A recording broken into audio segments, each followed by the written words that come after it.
اس جلوس اور مجلس کے بانی جناب سید زوار حسین صاحب،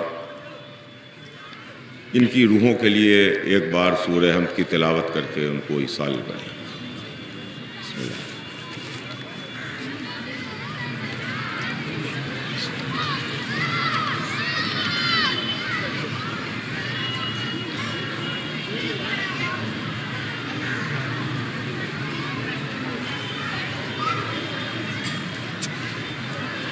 فاتحہ۔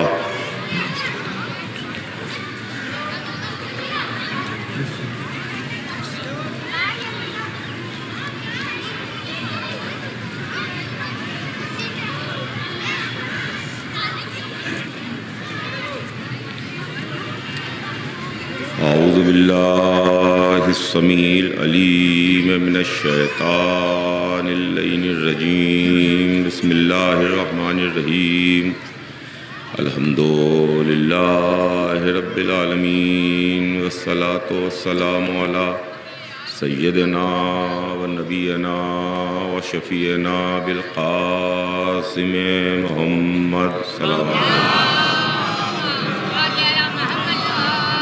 وآلہ الطیبین الطاہرین المعصومین، ولعنۃ اللہ علی اعدائہم اجمعین من یومنا ھذا الی یوم الدین۔ اما بعد فقد قال اللہ سبحانہ تبارک و تعالی فی کتابہ المبین، وَهُوَ أَصْدَقُ الصَّادِقِينَ۔ بسم اللہ الرحمن الرحیم۔ وَلَا تَحْسَبَنَّ الَّذِينَ قُتِلُوا فِي سَبِيلِ اللَّهِ أَمْوَاتًا بَلْ أَحْيَاءٌ عِندَ رَبِّهِمْ يُرْزَقُونَ۔ صلوات بھیج دیں محمد آل محمد۔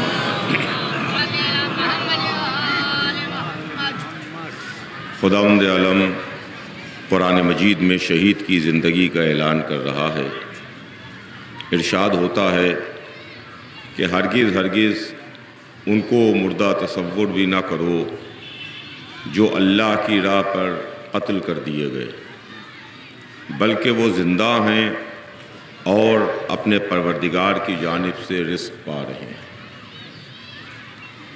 عزیزان گرامی، یہ آیہ مبارکہ اس بات کا اعلان کر رہی ہے کہ جو اللہ کے راہ میں قتل کر دیا جائے وہ مرتا نہیں ہے بلکہ وہ زندہ ہے، اس لیے کہ زندگی اور موت یہ دونوں ہمارے اور آپ کے اختیار میں نہیں ہیں۔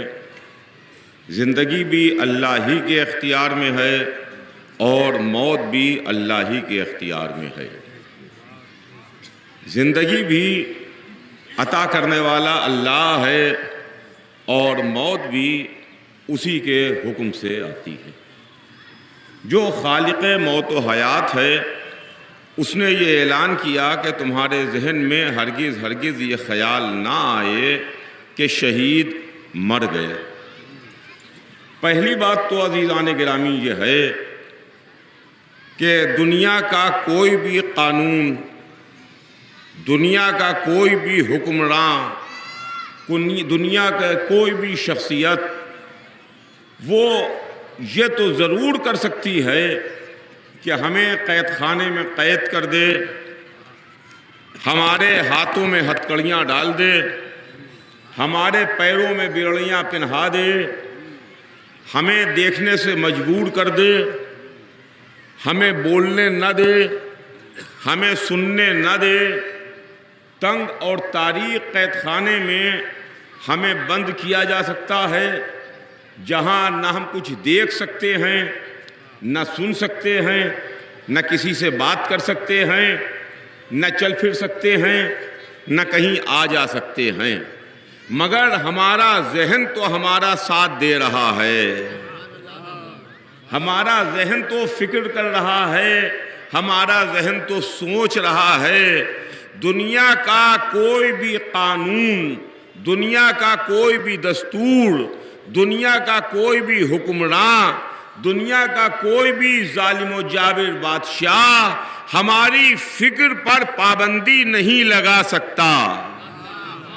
توجہ چاہوں گا، ہمارے سوچنے کے اوپر کوئی پابندی نہیں ہے، صرف اور صرف ہمارا خالق ہی ہماری فکروں پر پابندی لگا سکتا ہے.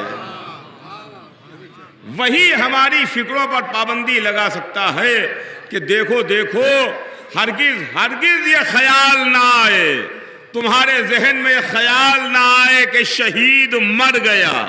شہید مرا نہیں ہے بلکہ شہید زندہ ہے، اور ایسا زندہ ہے جس کو اللہ کی طرف سے رزق مل رہا ہے.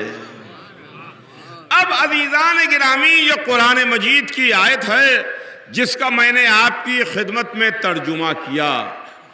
اب یہ بات تو آپ کے فکر کرنے کی ہے اور آپ کو سوچنے کی ہے کہ یہ عام شہداء کے واسطے قرآن اعلان کر رہا ہے کہ وہ عام شہید ہیں کہ جو زندہ بھی ہیں اور اللہ کی سرکار سے رزق پا رہے ہیں. تو جب عام شہیدوں کا یہ مرتبہ ہے تو جو سید الشہداء ہے، صلوات بھیج دے محمد آل محمد.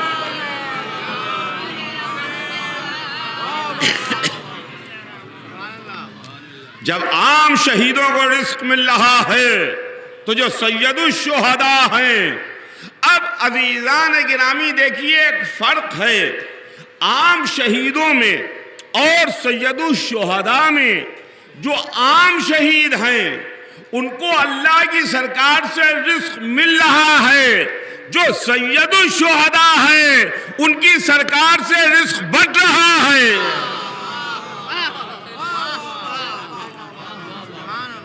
1400 برس ہو گئے کہ ان کے در سے رزق بٹ رہا ہے، ان کے در سے بٹ رہا ہے، تقسیم ہو رہا ہے.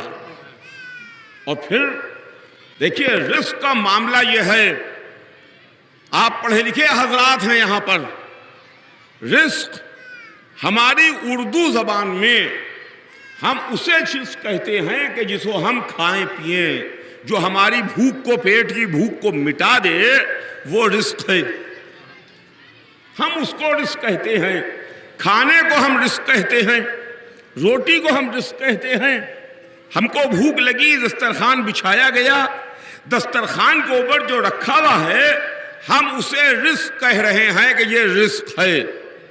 بے شک ہماری چھوٹی زبان ہے، ہم اس کو رزق کہتے ہیں، مگر عربی میں اس کا مفہوم بہت وسیع ہے.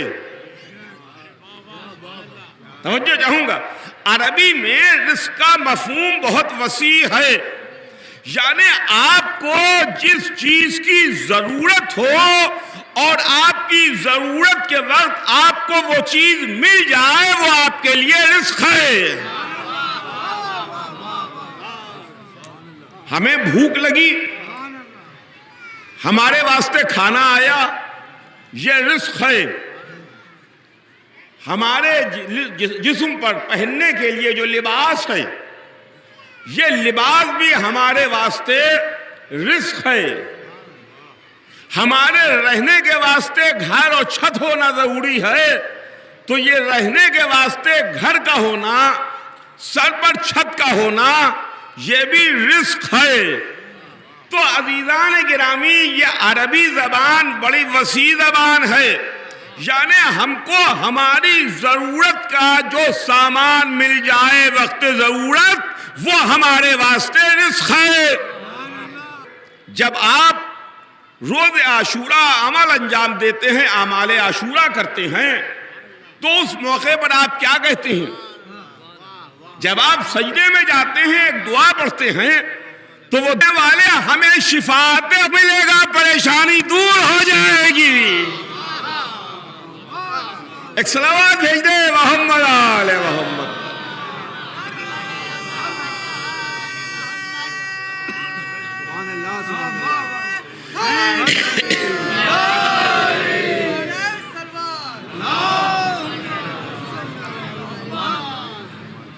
شہید زندہ ہے، اور شہید کو اللہ کی سرکار سے رزق مل رہا ہے۔ اور پھر دوسری طرف قرآن یہ بھی اعلان کر رہا ہے وَمَن يَخْرُجْ مِن بَيْتِهِ مُهَاجِرًا إِلَى اللَّهِ وَرَسُولِهِ ثُمَّ يُدْرِكَ الْمَوْتَ فَقَدْ وَقَعَ أَجْرُهُ إِلَى اللَّهِ۔ جو اللہ کے واسطے گھر سے نکلے، ہجرت کرے اور راستے میں اس کو موت آ جائے، راستے میں اس کو موت آ جائے تو اس کا اجر اللہ کے حوالے ہے، اللہ کے ذمے ہے۔ اگر کوئی ہجرت کرے، راستے میں موت آ جائے تو یہ بھی اجر اللہ کے حوالے ہے۔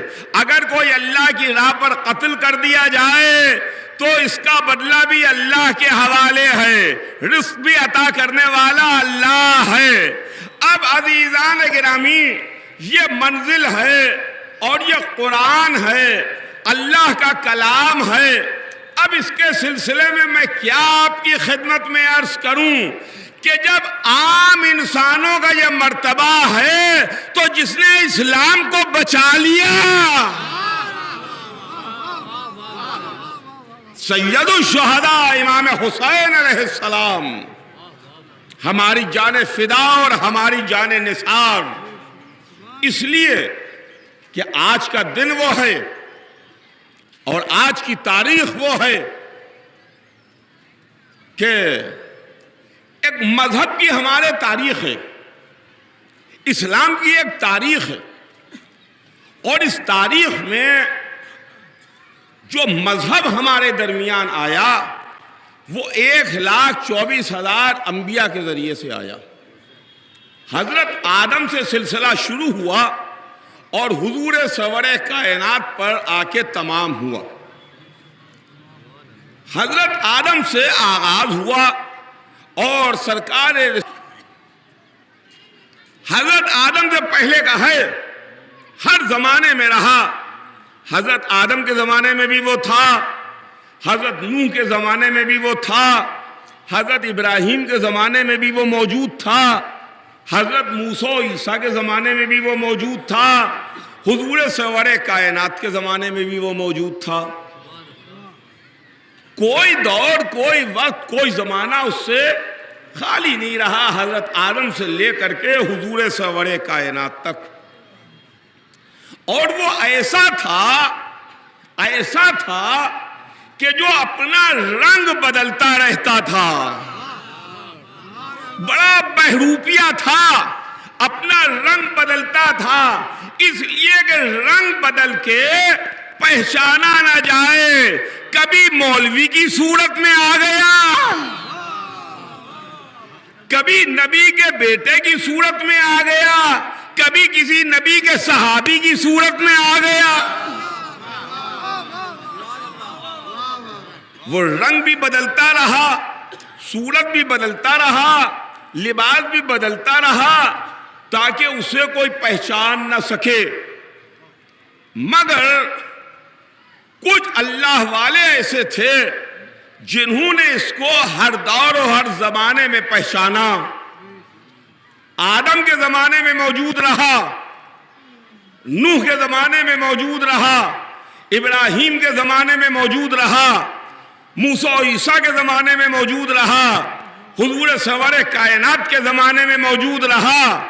آدم نے پہچانا، نوح نے پہچانا، ابراہیم نے پہچانا، موسیٰ نے پہچانا، عیسیٰ نے پہچانا، جناب اسماعیل نے پہچانا، بی بی ہاجرہ نے پہچانا۔ سنیے گا، بی بی ہاجرہ نے پہچانا۔ کس کو؟ شیطان کو۔ میں نے جو نام لیے وہ نبیوں کے نام تھے۔ آدم نبی ہیں، نوح نبی ہیں، ابراہیم، موسیٰ، عیسیٰ نبی ہیں، جناب اسماعیل نبی ہیں، مگر جناب ہاجرہ تو نبی نہیں ہیں۔ جناب ہاجرہ نے پہچانا، مگر جناب ہاجرہ نے کیسے پہچانا؟ وہ نبی تو نہیں ہے کہ آپ کو معلوم نہیں؟ یہ نبی تو نہیں ہے مگر ایک نبی کی ماں ہے.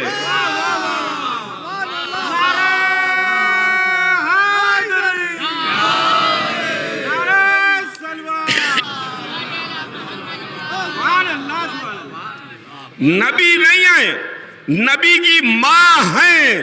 تو مانے گرامی ہر عورت نہیں پہچانتی ہے، ام المومنین نہیں پہچانے گی، نبی کی ماں پہچانے گی.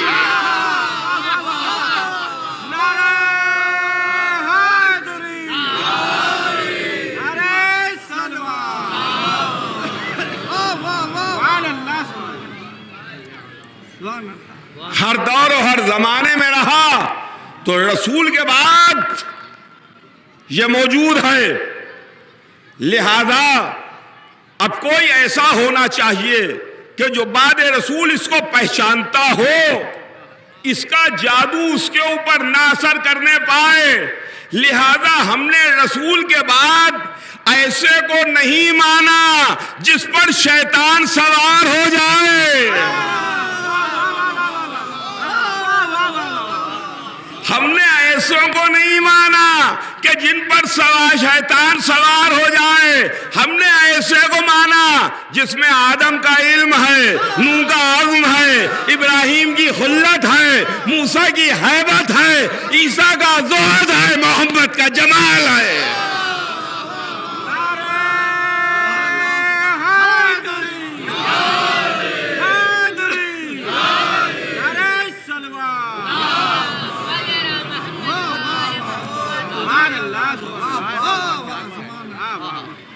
اس لیے کہ ہم کو بھی تو بچنا ہے. آپ کوئی شیطان پروف نہیں ہیں، آپ شیطان پروف نہیں ہے. جیسے واٹر پروف ہوتا ہے کہ گھڑی ہے، واٹر پروف ہے، اس کے اوپر پانی کا اثر نہیں ہوگا. یہ شاک پروف ہے، اگر گر جائے تو جھٹکے سے اس کے اوپر کوئی اثر نہیں ہوگا. ویسے ہی شیطان پروف، ویسے ہی شیطان پروف. تو ہم اور آپ شیطان پروف تو ہیں نہیں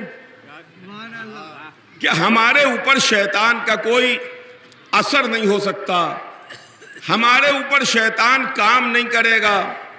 شیطان تو ہمارے اوپر اپنا کام کرے گا. ایک صلوات بھیجنا محمد علیہ وسلم. یہ تشریف دینا، ایک اور صلوات بھیجنا محمد علیہ وسلم.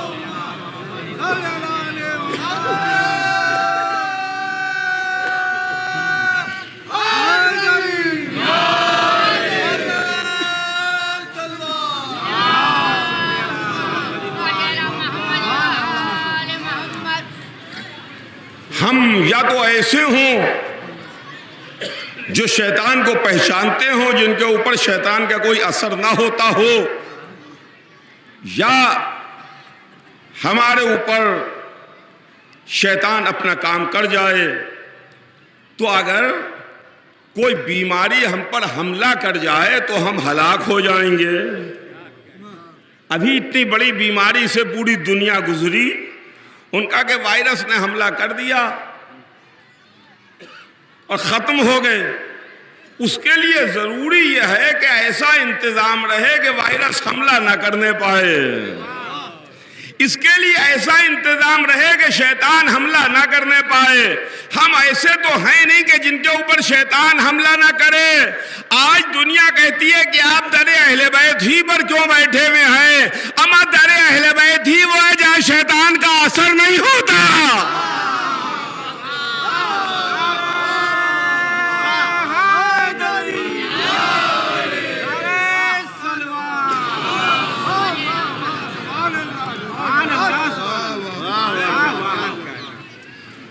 تو عزیزان گرامی، حسین ابن علی نے اس دین کو بچایا، اس مذہب کو بچایا، اس اسلام کو بچایا جو دین غدیر کے میدان میں مکمل ہوا. اسلام تو چاہتا تھا، مسلمان تو چاہتے تھے کہ اسلام مٹ جائے، دین مٹ جائے، اللہ کا نام باقی نہ رہے، رسول کا تذکرہ ختم ہو جائے۔ اس لیے کہ قرآن بھی آپ اٹھا کے دیکھ لیں، قرآن میں بھی آپ کو مل جائے گا وہ صحابہ کا کردار جہاں پر حضور سرور کائنات سے گستاخی ہے، رسول کے سامنے آ کے تیز اور بلند آواز میں گفتگو کرنا اور قرآن کا آیتوں کو ڈانٹنا، جھڑکنا، تنبیہ کرنا، اس بات کی دلیل ہے کہ کچھ ایسے بدتمیز بھی تھے جن کو رسول کے سامنے بات کرنے کا سلیقہ نہیں تھا۔ آج کوئی کتنا ہی مقدس بنا کے پیش کر دیا جائے، زمانہ گزرنے کے ساتھ ساتھ زمانہ کسی کو مقدس نہیں کر دیتا ہے کہ صدیاں گزر جائیں، صدیاں گزرنے کے بعد نجس پاک ہو جائے، ایسا نہیں ہے۔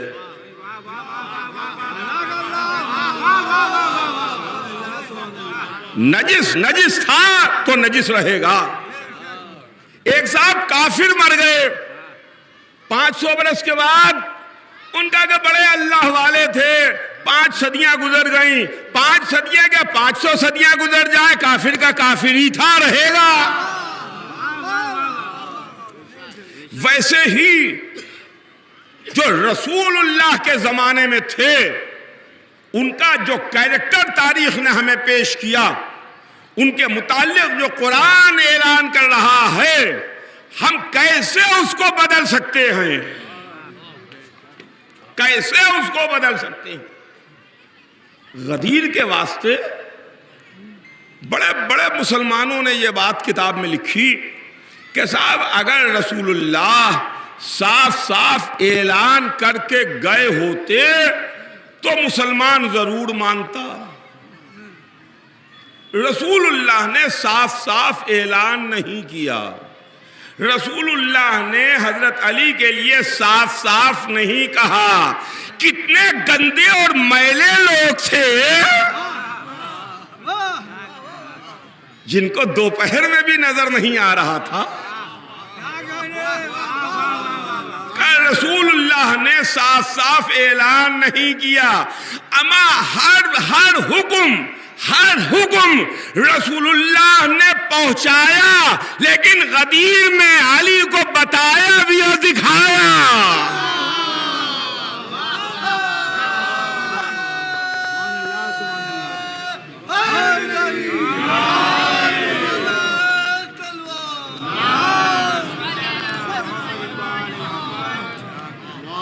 صاف صاف اعلان نہیں کیا۔ چلیے میں غدیر کی بات ہی نہیں کرتا، تھوڑا اور آگے بڑھیے۔ اس کے تھوڑے دنوں کے بعد مدینے میں رسول کا وقت آخر ہے اور حضور سرور کائنات فرما رہے ہیں کہ قلم اور دعوت لاؤ، میں تمہارے واسطے کچھ لکھ دوں۔ توجہ چاہوں گا عزیزان گرامی، قلم اور کاغذ لاؤ، میں تمہارے واسطے کچھ لکھ دوں۔ مگر قلم اور کاغذ نہ آیا رسول کے مانگنے کے باوجود بھی، لاؤ نہیں آیا۔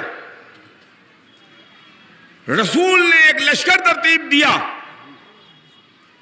اسامہ کی سرکردگی میں اور فرمایا کہ اس لشکر میں جاؤ۔ صرف یہی نہیں فرمایا بلکہ ایک بڑا ایسا جملہ ارشاد فرما دیا جس جملے کو لے کر کے ہمیں نشانہ بنایا جاتا ہے۔ لعن اللہ من تخلف عن جیش اسامہ، جو لشکر اسامہ میں نہ جائے اس پر اللہ کی لعنت۔ سنیے گا، جو لشکر اسامہ میں نہ جائے اس پر اللہ کی لعنت۔ تو رسول اللہ اپنے وقت آخر فرماتے رہے کہ لشکر اسامہ میں جاؤ جاؤ جاؤ، قلم کاغذ لاؤ، قلم کاغذ لاؤ، قلم کاغذ لاؤ۔ یہ کیسے مسلمان تھے؟ نہ رسول کے کہنے پر جا رہے تھے، نہ قلم کاغذ لا رہے تھے۔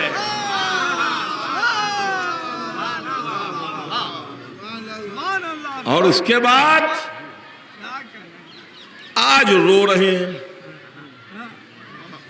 آج رو رہے ہیں کہ صاحب دنیا تو ہماری دشمن ہو گئی ہے،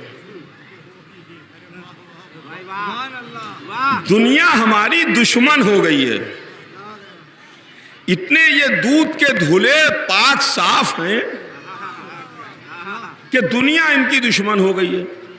ان کا کہ امریکہ ہمارا دشمن، روس ہمارا دشمن، اسرائیل ہمارا دشمن، صہیونی طاقتیں ہماری دشمن، یہ ہندوستان واسی ہمارے دشمن، یہ سب کے سب ہمارے دشمن ہیں، یہ سب کے سب ہمارے دشمن ہیں، یہ سب کے سب ہمارے دشمن ہیں۔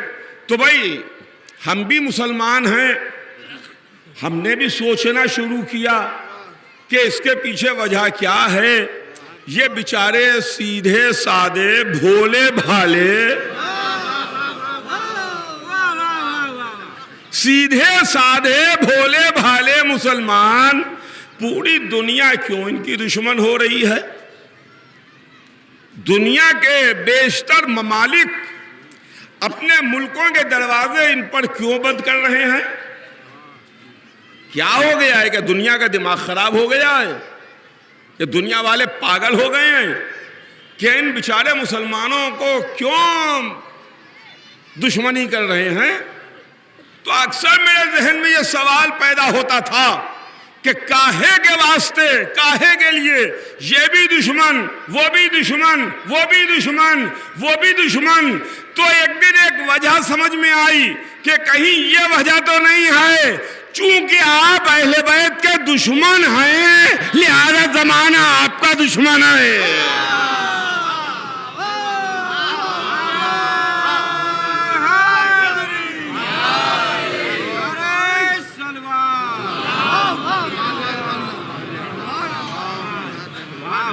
دنیا آپ کی دشمن ہے۔ دیکھیے اگر کوئی بیماری ہو تو بیماری کا علاج بھی ہوتا ہے۔ بخار آ گیا، ڈاکٹر صاحب نے دوا دی، دوا کھائی، بخار ٹھیک ہو گیا۔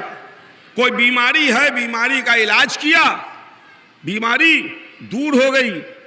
تو یہ کہیں کوئی کتاب میں تو لکھا ہوا نہیں ہے کہ اب ہمیشہ صبح قیامت تک کے لیے دنیا مسلمانوں کی دشمن رہے گی۔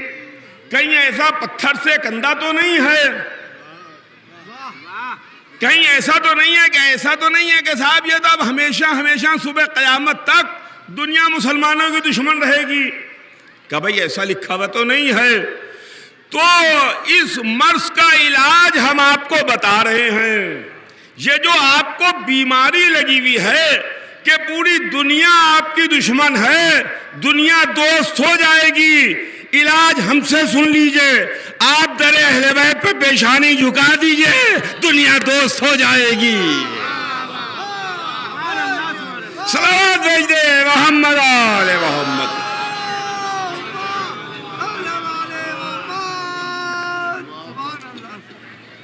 اور وہ بھی عداوت حیدر کرار ہے، عداوت امیر المومنین ہے، علم سے دشمنی ہے، اہل بیت سے دشمنی ہے۔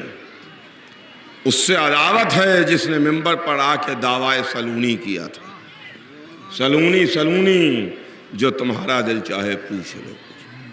تو عزیزان گرامی یہ منزل ہے خدا کی قسم۔ اور پھر حجت الاسلام مولانا مرزا جعفر عباس صاحب قبلہ تشریف فرما ہیں۔ ایک آپ حضرات کی خدمت میں صرف مجھے آپ کو مطلع کرنا ہے، اعلان نہیں ہے، یہ اعلان نہیں ہے، صرف مجھے مطلع کرنا ہے کہ ایک بچوں کا اسکول، انگلش میڈیم، بہت اچھا انگلش میڈیم اسکول مولانا جعفر شہر رسول کہلایا، مدینہ رسول کی وجہ سے مقدس ہوا، اور مکہ اللہ کا گھر ہونے کی وجہ سے مقدس تھا۔ رسول مکے سے مدینے کی طرف آئے، کافروں نے رسول اللہ کو مکہ چھڑوایا تو رسول مکے سے مدینے آئے، مگر ایک دن فاتح کی حیثیت سے رسول واپس مکے پھر تشریف لے گئے۔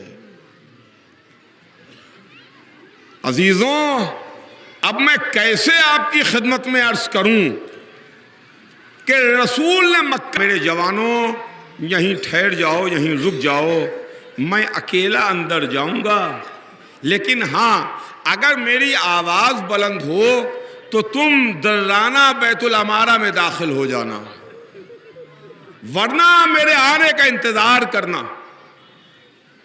حسین کے جوان شیر بھائی دارالعمارہ کے دروازے پر ٹھہر گئے۔ حسین دارالعمارہ میں اندر تشریف لے گئے۔ اندر ولید بیٹھا تھا، خدا لعنت کرے مروان موجود تھا۔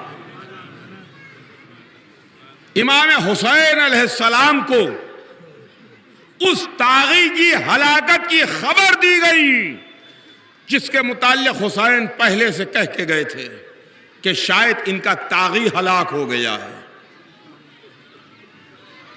اور اس کے بعد حسین سے سوال بیعت ہوا کہ حسین بیعت کر لو۔ حسین نے کہا کہ اگر یہی بات ہے تو یہ گفتگو دن میں ہوگی، رات کے اندھیرے میں اور سناٹے میں یہ گفتگو نہیں ہوگی۔ اگر بیعت پر گفتگو کرنا ہے تو دن میں مجھے بلانا۔ کہ ایک مرتبہ مروان کہتا ہے کہ اگر ایسے ہی حسین یہاں سے چلے گئے تو خون کے سمندر کو عبور کر کے حسین تک پہنچنا ہوگا، یہیں پہ حسین کو قتل کر دو۔ جیسے ہی اس کی آواز بلند ہوئی کہ ایک مرتبہ حسین کی آواز سنائی دی، اے بد کردار ماں کے بیٹے، اور تاریخ لکھتی ہے کہ دوسرے ہی لمحے بنی ہاشم کی تلواروں نے حسین کو گھیر لیا تھا۔ حسین بنی ہاشم کے درمیان تھے۔ کل کا دن گزرا، حسین نے سامان سفر میں دن گزارا۔ آج 28 رجب